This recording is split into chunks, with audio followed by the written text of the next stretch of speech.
Merci Madame la Présidente. Alors merci pour cette présentation. C'est toujours très instructif d'opérer ces auditions de la CN2E.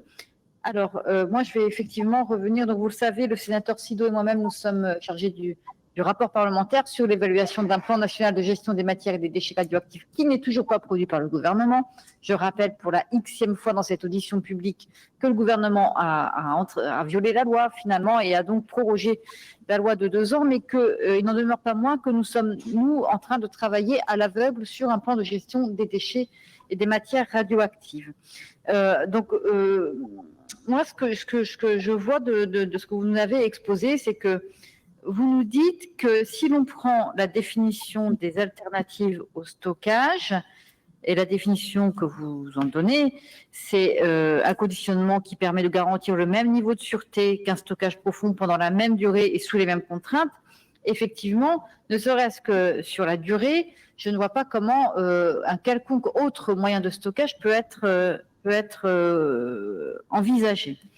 En revanche, alors, cela étant, en termes déjà, pour le critère de sûreté, enfin, vous l'avez dit sur la fin de votre intervention, il y a quand même des questions qui se posent encore sur les déchets bitumés. Du coup, sur les déchets bitumés, pour l'instant, l'ANDRA, nous, ce qu'il nous dit, c'est qu'on va les mettre de côté et qu'on les traitera plus tard. Alors, plus tard, quand qu'est-ce qu'on en fait en attendant?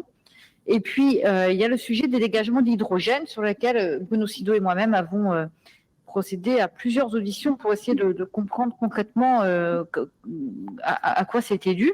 Donc, sur la sûreté, il y a quand même des questions qui se posent encore aujourd'hui, qui devront être résolues de toute façon par l'ANDRA pour pouvoir avancer. Mais si on prend, au lieu de votre critère de durée, si on prend un autre critère qui a été inscrit dans la loi aussi, qui est celui de la réversibilité, alors là, peut-être qu'on aboutit à une conclusion inverse. Et peut-être que l'entreposage de longue durée, lui, qui répond plus à ce critère de réversibilité que CIGEO. Donc, c'est quand même étrange d'orienter un peu les réponses de cette manière-là. Enfin, je suis un peu brute de décoffrage, mais à un moment donné, il y a des choses qui ont été écrites dans des lois, il y a 10, 15, 20 ans, et tout à coup, il y a des lois qui deviennent plus importantes que d'autres, il y a des lois qui surtout deviennent moins importantes que d'autres, et nous, on aimerait savoir pourquoi. En tous les cas, pour moi, le critère de réversibilité, il me semble qu'on ne l'a pas effacé de nos objectifs en matière de gestion des déchets nucléaires. Alors, donc, vous concluez que le stockage en couche géologique profonde reste le seul envisageable. Effectivement, la transmutation, là, pour l'instant, on ne voit pas d'aboutissement industriel à court terme. Mais par ailleurs, là, vous semblez nous dire que les dernières décisions qui semblent être prises, notamment sur Astrid, et ce sera l'objet du rapport que vont bientôt publier nos collègues Gassiou et Pied Noir, vous nous dites ça, finalement, ça n'a pas d'impact puisqu'on traite des déchets existants. Cela étant, nous, on considère que ça a un énorme impact et que visiblement, les décisions qui vont être prises là sur l'abandon d'une solution du cycle fermé va forcément nous conduire à nous poser des questions en termes de gestion des déchets. Donc, ma question est la suivante. Pourquoi s'interdire de mener de front 2 sites pilotes, un site en couche géologique profonde et un site en entreposage de longue durée qui serait réalisé d'une autre manière?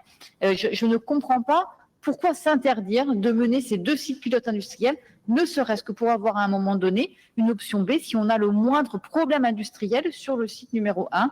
Moi, il me semble on pourrait parfaitement l'envisager, et notamment compte tenu du volume visiblement qui va s'accroître de déchets en fonction des décisions qui semblent se profiler.